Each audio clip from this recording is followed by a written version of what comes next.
Welcome all my channel physics in short and easy way, जहां हम पढ़ रहे थे मैग्नेटिक इफेक्ट ऑफ करंट, धारा के चुंबकीय प्रभाव। आज अपना है लेक्चर नंबर 4। हम पहले पिछले 3 लेक्चर के अंदर मैग्नेटिक फील्ड से रिलेटेड बेसिक बातें और एक कोयल से रिलेटेड मैग्नेटिक फील्ड के बारे में बात कर चुके हैं। आज अपना एक इम्पोर्टेंट पॉइंट है सोलेनोइड, परिनालिका।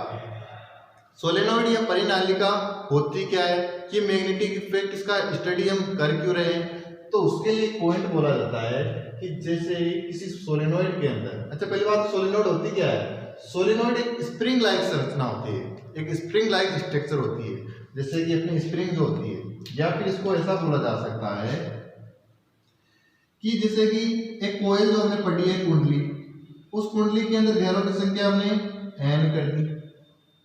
एक कुंडली के अंदर घेरों की संख्या हमने n कर दी, तो ये n घेरों की एक कुंडली है। लेकिन ये जो सभी घेरे हैं अभी इस कंडीशन के अंदर, तो ये सभी कोसेंट्रिक है, यानी कि समकेंद्रिक है, इनके सभी का केंद्र एक है। लेकिन एक जिस ऊपर वाले वायर को मैं यूं थोड़ा सा पकड़ के खींच लूंगा, तो ये सभी के सभी जो घेरे बने हुए हैं वो एक स्प्रिंग लाइक संरचना में परिवर्तित हो जाएंगे। अगर ये सभी एक घेरे से कुंडली बनी हुई है, तो एक वायर को अगर मैं ऊपर पकड़ के खींच लूंगा, तो ये एक स्प्रिंग लाइक संरचना बन जाएगी। तो ये जो होता है सोलेनोइड या परिनालिका, ये एक स्प्रिंग लाइक संरचना होती है, जिसके अंदर सेम वही घेरे होते हैं। अरे एक काम करो, आप इन सभी को यूं मिला दोगे, तो ये क्या बनेगा, एक n घेरों की कोयल बन जाएगी। और इसी वायर को अगर तुम खींच लोगे तो एक स्प्रिंग लाइक संरचना बन जाएगी। तो इसके अंदर जो घेरे होते हैं, जो राउंड होते हैं, जो घेरे होते हैं, वो कोसेंट्रिक ना होकर के कोएक्सियल होते हैं, वो समाक्षीय रूप से होते हैं। मतलब इनका सबका एक्सिस जो होता है, इन सभी का जो एक्सिस होता है, एक्सिस समान होता है। ये स्प्रिंग लाइक संरचना होती है जिसके अंदर बहुत सारे घेरे होते हैं। लाइक हम बोल सकते हैं कि n घेरों की जो कुंडली होती है, उस n घेरों की कुंडली को अगर हम वायर पकड़ के खींच लेंगे, तो वो सारे घेरे एक थ्री-शॉर्ट, एक धागे के रूप में, एक स्प्रिंग के रूप में आ जाएंगे। और इस स्प्रिंग के रूप में जो संरचना होती है, जिसके अंदर घेरों के अंदर लिपटा रहता है, इसी को बोला जाता है क्या, सोलेनोइड। अच्छा, सोलेनोइड के लिए एक पॉइंट और बोला जाता है कि जैसे ही सोलेनोइड को करंट से फ्लो करवाते हैं, जैसे ही इस सोलेनोइड के अंदर हम करंट फ्लो कराते हैं, धारा प्रवाह करवाना शुरू करवाते हैं, तो ये क्या करती है, ये रेस्ट अवस्था के अंदर नॉर्थ साउथ डायरेक्शन के अंदर रेस्ट में रहती है, नॉर्थ साउथ डायरेक्शन के अंदर। और नॉर्थ साउथ डायरेक्शन में कौन रेस्ट करता है, मैग्नेट करता है।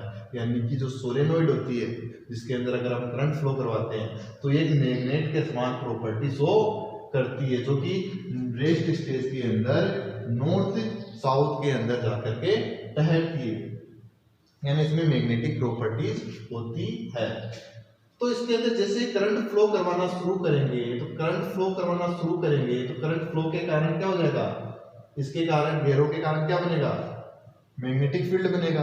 अब ये जो मैग्नेटिक फील्ड बनेगा, इस मैग्नेटिक फील्ड की डायरेक्शन कैसे आएगी, अगर धारा की दिशा जा रही है, धारा यूं जा रही है, ऊपर से होकर के यूं निकल रही है बाहर की तरफ, इधर से अंदर कर रही है, तो मैग्नेटिक फील्ड कौन सा वाला होगा, मैग्नेटिक फील्ड होगा इधर वाला। अंगूठे की दिशा से निकालते हैं ना, अरे thumb rule, right hand thumb rule से मैग्नेटिक फील्ड की डायरेक्शन निकालते हैं।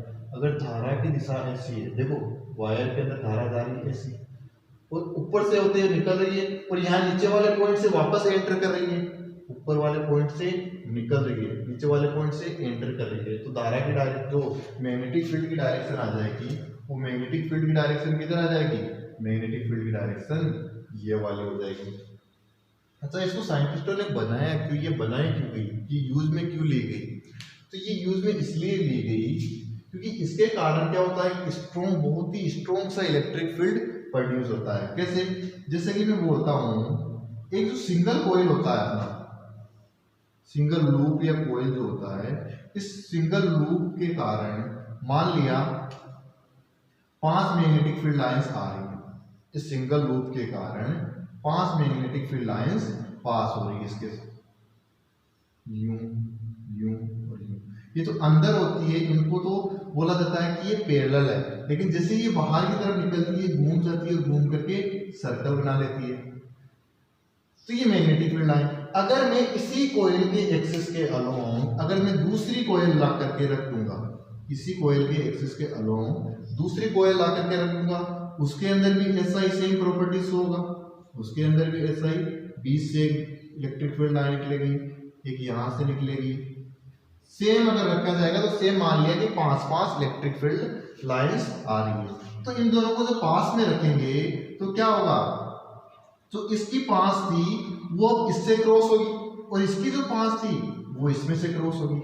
अरे इन दोनों को जब एक साथ लाएंगे तो क्या प्रभाव प्रदर्शित होगा, ऐसा लगेगा जैसे कि इनके अंदर जो electric field magnetic field line है सॉरी उनकी संख्या डबल हो गई है, 5 इसकी और 5 इसकी, इसके वाली इससे पास होगी, इसके वाली इससे पास होगी, तो क्या होगा, इससे मैग्नेटिक फील्ड लाइंस ज्यादा पास हो जाएगी। और इसी पर तो बेस्ड होता है हेल्प होल्ड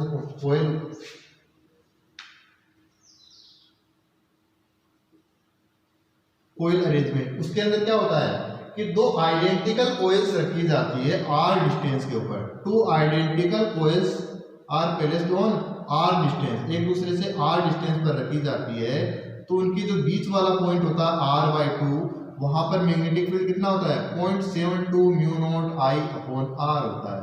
वो इसीलिए तो होता है कि यहाँ पर एक कोयल के कारण क्या होता है, एक कोयल के कारण मैग्नेटिक फील्ड प्रोड्यूस होता है 3.r/2 पर 3.6 mu naught I upon r, लेकिन जैसे ही दो कोयल रखे जाएगी तो दो कोयल्स के कारण मैग्नेटिक फील्ड डबल हो जाता है।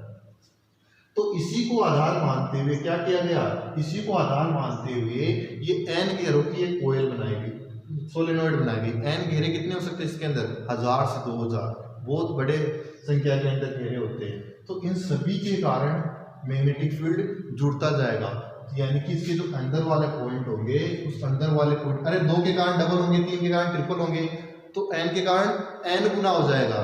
तो इसीलिए बोला जाता है कि इसके जो अंदर वाला पॉइंट होता है वहां पर एक बहुत ही बड़ा स्ट्रॉन्ग वाला मैग्नेटिक फील्ड बनता है, इसलिए ये अरेंजमेंट किया गया सोलेनॉइड का, सोलेनॉइड डिवाइस प्रोड्यूस की गई।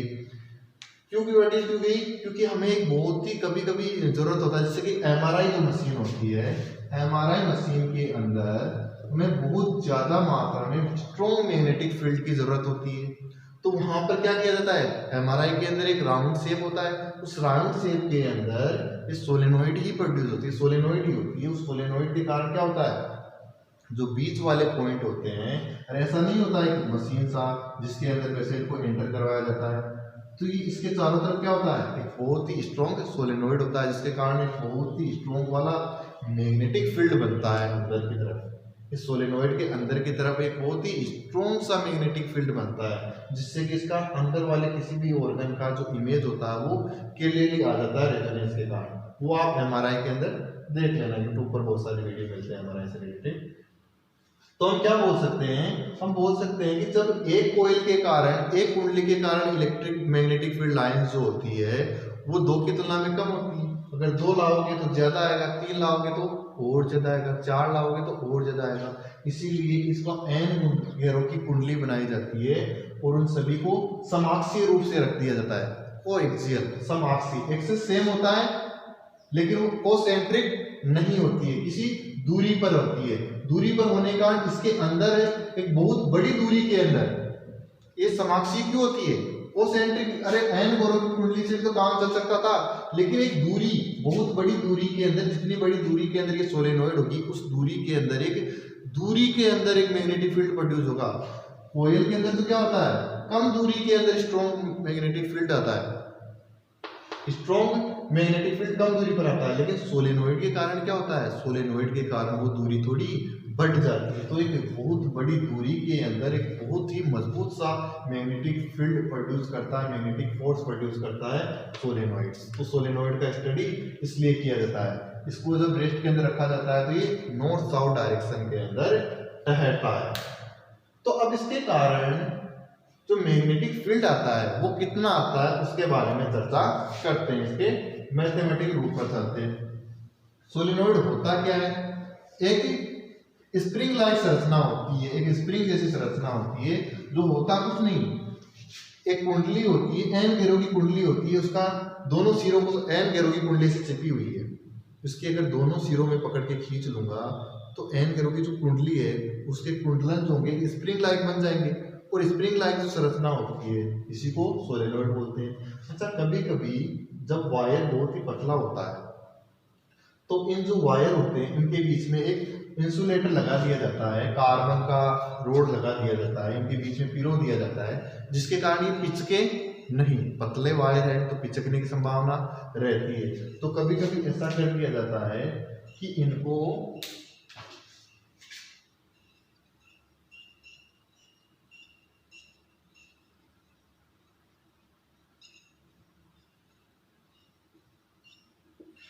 एक कार्बन रोड, कार्बन के पट्टे पर या किसी भी इंसुलेटर के पट्टे पर लपेट दिया जाता है, बेलनाकार पर लपेट दिया जाता है, जिससे क्या होता है ये पिचकने की संभावना नहीं रहती, या फिर अगर वायर स्ट्रॉन्ग होता है तो उसकी कोई जरूरत नहीं होती है।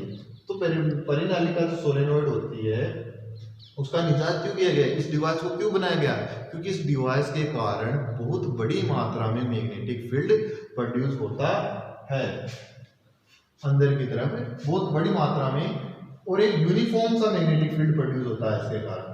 अब आओ बात करते हैं कि इस परिनालिका के कारण, इस सोलेनोइड के कारण मैग्नेटिक फील्ड का मान कितना आएगा, और उसके लिए यूज करते हैं किसका, एम्पियर्स लॉ का।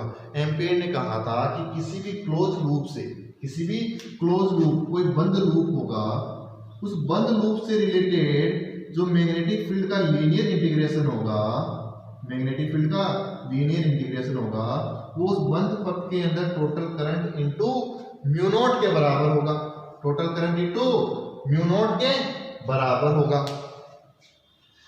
तो यहां से आओ अब एम्पियर का नियम का उपयोग करते हुए इस सोलेनोइड के कारण हम मैग्नेटिक फील्ड का फॉर्मूला निकालते हैं। तो मैं इसको, ये सोलेनोइड ऐसे, तो मैं इसको ऐसे काटता हूं, ऐसे काट रहा हूं, बीच से, बीच वाले पार्ट से ऐसे काट रहा हूं, बीच वाले पार्ट से काटूंगा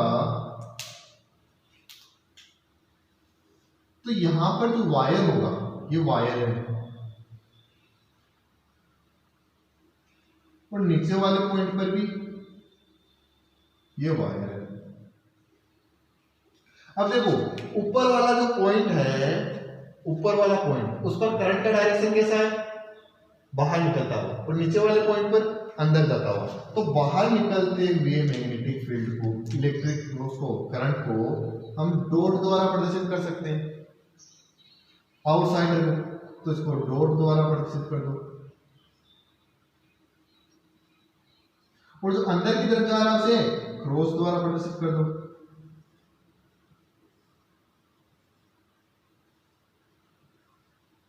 ऐसे क्रॉस द्वारा दर्शा दिया गया।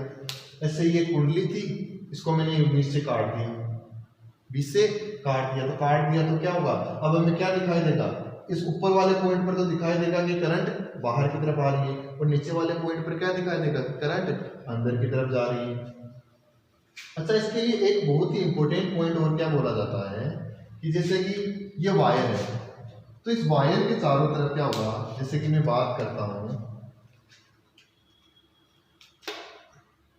ये एक कुंडली, एक कोयल, इसी के समाक्षीय रूप से एक कोयल ये भी रखी हुई है।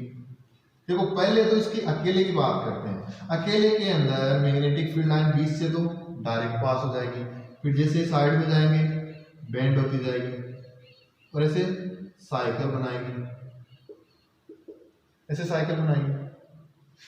इसी के पास में अगर मैं ऐसा ही एक कोयल और ला करके रख दूं तो इससे भी बीच से मैग्नेटिक फील्ड लाइन पास होगी, फिर वो कोयल्स बनाएगी, और ये जो बीच वाला पार्ट होगा उसमें मैग्नेटिक फील्ड लाइंस जुड़ जाएगी।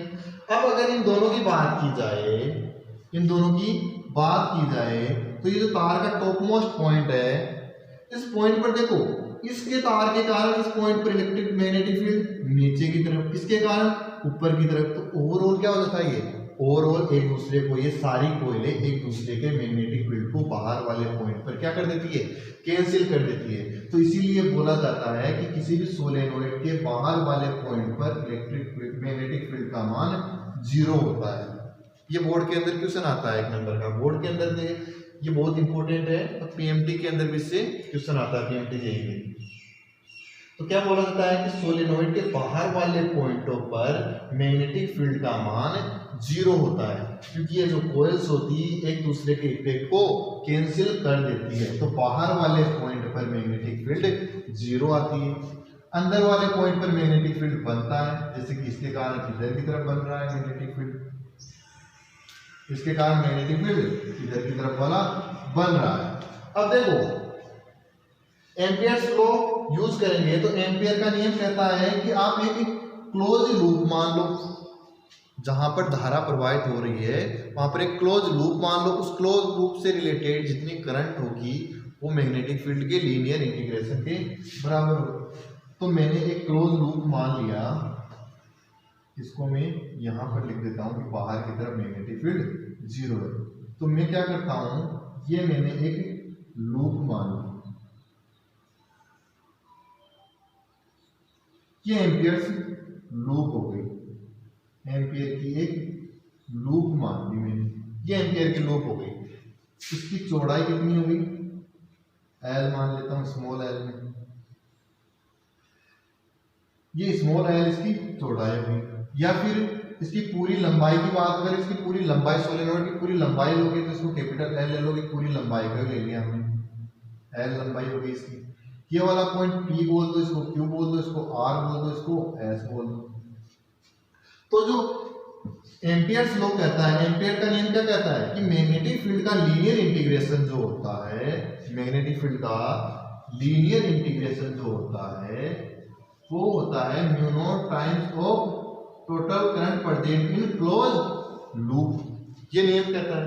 तो देखो BDL के लिए हम बोलेंगे कि BDL जो है, BDL ये बराबर होगा किसके, BDL P से Q के लिए प्लस BDL यहां से यहां के लिए, फिर यहां से यहां के लिए, Q से R के लिए, फिर थर्ड होगा कहां से कहां तक, R से S तक के लिए BDL, फिर चौथा होगा S से P के लिए, तो S से P के लिए BDL, और इन सभी का मान किसके बराबर होगा, mu naught times of I। तो देखो अब यहां बात करते हैं, ये BDL क्या होता है, ये BDL रियल के अंदर BDL cos ऑफ थीटा होता है, क्योंकि ये जब डॉट प्रोडक्ट हटता है तो वहां पर कौन सा आता है, cos थीटा आता है, और cos theta B magnetic field और DL के बीच का एंगल होता है। तो देखो P और Q के लिए मैं बोलूं तो P और Q के लिए मैग्नेटिक फील्ड B, DL लंबाई कितनी है इसकी, L है, लंबाई इसकी L है, तो ये हो जाएगा B इंटू L, लंबाई इधर की तरफ है, लंबाई इधर की तरफ है, मैग्नेटिक फील्ड भी इधर की तरफ है, दोनों के बीच का एंगल 0, तो यहाँ BDL लिख सकता हूँ। सेकंड Q से R इधर है, मैग्नेटिक फील्ड इधर है, दोनों के बीच का एंगल 90 डिग्री है, तो 90 डिग्री है, तो BDL cos 90 हो जाएगा। फिर इसके बाद में मैं चलता हूँ R से S की तरफ, R से S की तरफ तो BL cos 180, फिर मैं लिख सकता हूँ क्या, BDL cos 90 किसके लिए, S से P के लिए, क्योंकि यहाँ पर भी देखो DL के परपेंडिकुलर, इसको बोल सकते हो म्यू नॉट समेशन I। अब यहाँ से एक चीज देखो, 90 के कारण इसका मान 0, 90 के कारण इसका मान 0।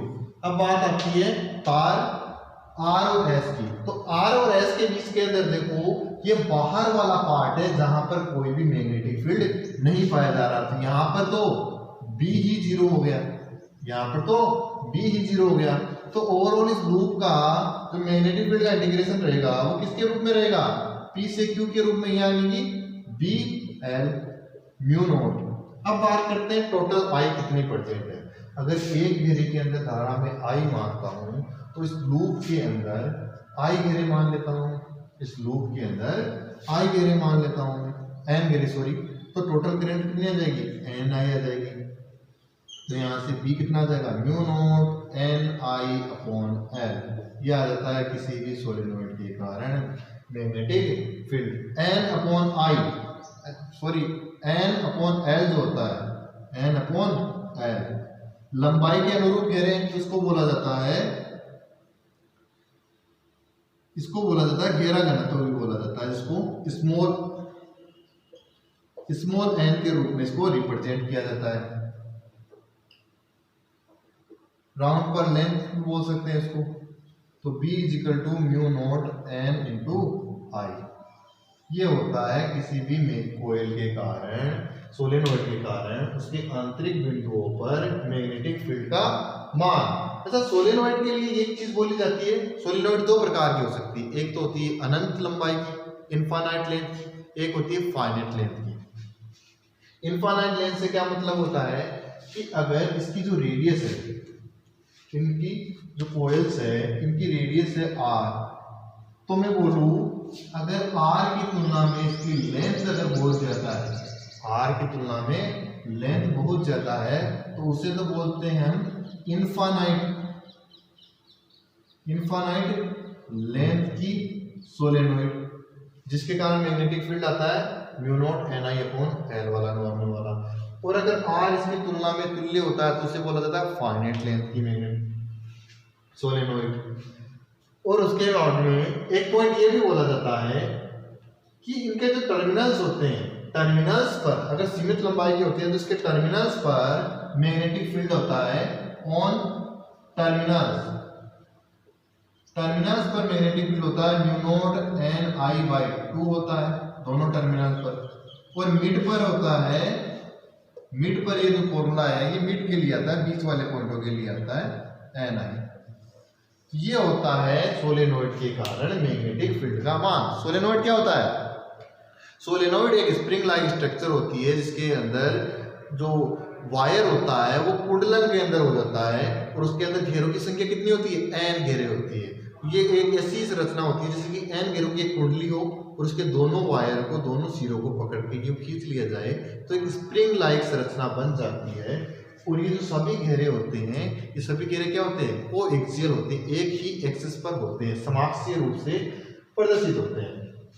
इसका यूज क्यों किया जाता है? इसका यूज किया जाता है स्ट्रॉन्ग मैग्नेटिक फील्ड प्रोड्यूस करने के लिए। इसके कारण बहुत बड़ा वाला मैग्नेटिक फील्ड प्रोड्यूस हो जाता है। तो बहुत बड़ा मैग्नेटिक फील्ड प्रोड्यूस करने के लिए इसका यूज किया जाता है सोलेनोइड का। उसके कारण जो मैग्नेटिक फील्ड आता है उसका मान ये होता है मैग्नेटिक फील्ड। तो अब बात करते हैं पीएमटी के अंदर से आए हुए क्वेश्चन की। तो पीएमटी के अंदर ये वाला अगर स्क्रीनशॉट लेना चाहो तो इसका स्क्रीनशॉट ले लो। तो अब क्वेश्चन की बात करते हैं जो पीएमटी एग्जाम के अंदर आया हुआ है। पीएमटी के अंदर एक बात क्वेश्चन आया हुआ है कि एक सोलेनोइड के लिए अगर इसका सोलेनोइड के लिए करंट का मान डबल कर दिया जाए तथा घेरों की संख्या आधी कर दी जाए, एक सोलेनोइड के लिए करंट सोलेनोइड के लिए I का मान कर दिया जाए 2I और n स्मॉल n का मान कर दिया जाए n/2, स्मॉल n का मान कर दिया जाए n/2। तो मैग्नेटिक फील्ड पर क्या इफेक्ट पड़ेगा? अगर I का मान 2I और मैग्नेटिक फील्ड का मान, घेरा घनत्व का मान इतना कर दिया जाए तो मैग्नेटिक फील्ड पर क्या प्रभाव पड़ेगा? तो देखो, नॉर्मल मैग्नेटिक फील्ड लिखते हैं म्यू नॉट ni से। अगर इसको बोल देते हैं इक्वेशन नंबर 1, अगर हम n का मान n/2 और करंट का मान 2I कर देंगे तो मैग्नेटिक फील्ड कितना रह जाएगा? म्यू नॉट ni, यानी कि पहले जितना था उतना का उतना रह जाएगा। तो मैग्नेटिक फील्ड का मान आ जाएगा B के बराबर, B के रूप में दर्शाया गया, ताकि अगर इनिशियल B हो तो फाइनल B ही होगा। ये एक बार पीएमटी के अंदर क्वेश्चन भी आ चुका है। तो ये होता है सोलेनोइड। अब सोलेनोइड से ही मिलता जुलती एक डिवाइस और होती है जिसे बोला जाता है टोरॉइड। सोलेनोइड से मिलती जुलती एक डिवाइस होती है टोरॉइड। टोरॉइड क्या होती है? जैसे सोलेनोइड एक लंबाई के अनुरूप होती है, इसके अंदर घेरे, सोलेनोइड में घेरे लंबाई लेंथ के अलोंग होते हैं, लेंथ के अलोंग इसके अंदर घेरे होते हैं। और टोरॉइड के अंदर क्या होते हैं? टोरॉइड के अंदर उन सभी को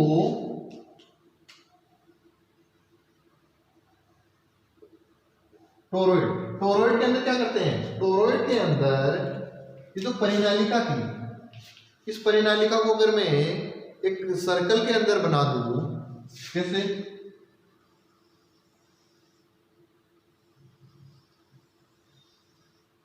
ऐसे एक सर्कल बना दिया, इस सर्कल के ऊपर वायर लिपेट दो,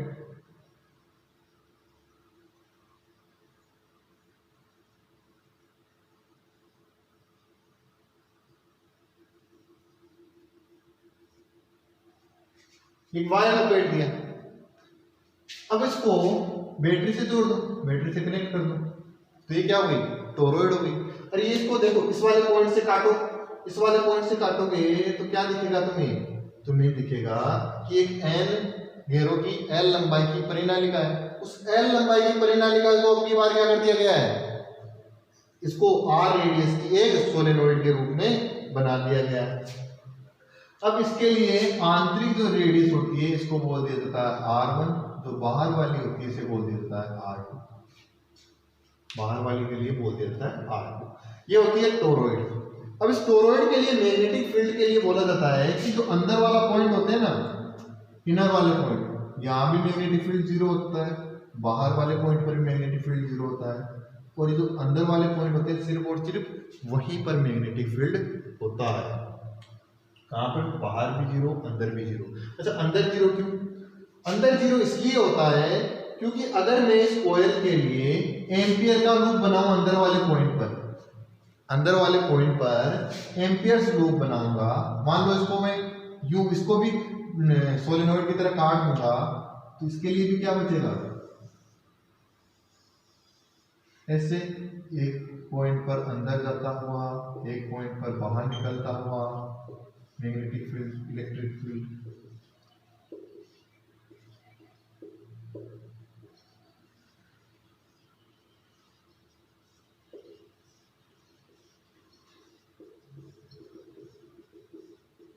ऐसा होगा अगर इसको काट दिया जाए तो देखो इसके अंदर क्या होगा, अगर मैं अंदर वाले किसी पॉइंट पर एम्पियर्स लूप मानता हूं, ये मान लिया मैंने एम्पियर का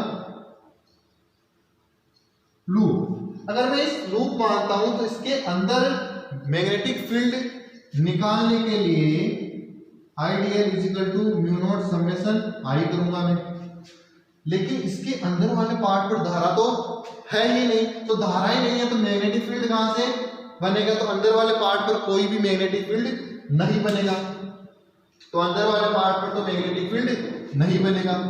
तो बात करते हैं बाहर वाले पॉइंट पर। तो बाहर वाले पॉइंट के लिए मैंने मान लिया कि बाहर ये मैंने एम्पियर का लूप मान लिया, सेकेंड पॉइंट बाहर आउटसाइड पूरे के लिए, तो ये हो गया एम्पियर लूप। इसके लिए मैं वही B D L is equal to mu naught summation I लगाऊंगा। तो यहां पर एक चीज देखो, इसके अंदर इस लूप के अंदर, इस एम्पियर लूप के अंदर जितनी करंट बाहर आ रही है उतनी की उतनी ही अंदर जा रही है, तो नेट करंट कितनी आ जाएगी? इसके अंदर नेट करंट जीरो आ जाएगी। नेट करंट जीरो होने के कारण बाहर वाले पॉइंट पर भी मैग्नेटिक फील्ड जीरो होता है, अंदर वाले पॉइंट पर भी, अंदर वाले पर तो धारा ही नहीं होती तो उसके कारण जीरो, बाहर वाले पर नेट जीरो होता है, जितनी बाहर निकल रही होती है उतनी की उतनी अंदर जा रही होती है, तो नेट करंट कितनी आ जाती है? जीरो हो जाती है। अब बात करते हैं थर्ड वाला पॉइंट। थर्ड वाला पॉइंट कौन सा? इसके परिनालिका की जो दोनों रेडियस है इनके बीच वाले के अंदर, बीच वाले घेरे पर मैग्नेटिक फील्ड का मान दिखाना। तो मैंने मान लिया ये एक एम्पियर का लूप, इस एम्पियर लूप मान लिया, एम्पियर का लूप मान लिया। अब इसके कारण मुझे मैग्नेटिक फील्ड निकालना है, B D L is equal to mu naught summation I. इसके अंदर अगर मैं धारा बोलता हूं आई, तो इस लूप के अंदर धारा जाएगी, अगर एक घेरे में जा रही है आई तो इसके अंदर एन घेरे, तो एन घेरों में जाने वाली धारा कितनी हो जाएगी? एन आई, तो म्यू नॉट एन इंटू आई होगी टोटल करंट।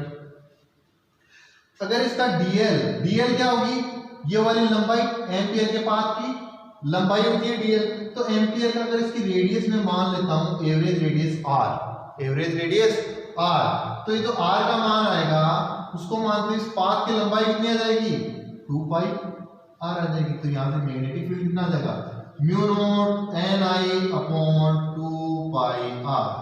ये हो जाएगा मैग्नेटिक फील्ड किसी भी टोरॉइड के कारण। टोरॉइड के कारण अंदर वाले पॉइंट और बाहर वाले पॉइंट पर तो मैग्नेटिक फील्ड 0 होता है, लेकिन बीच वाले पॉइंटों पर मैग्नेटिक फील्ड आता है, उसका मान आता है mu naught N I upon 2 pi are.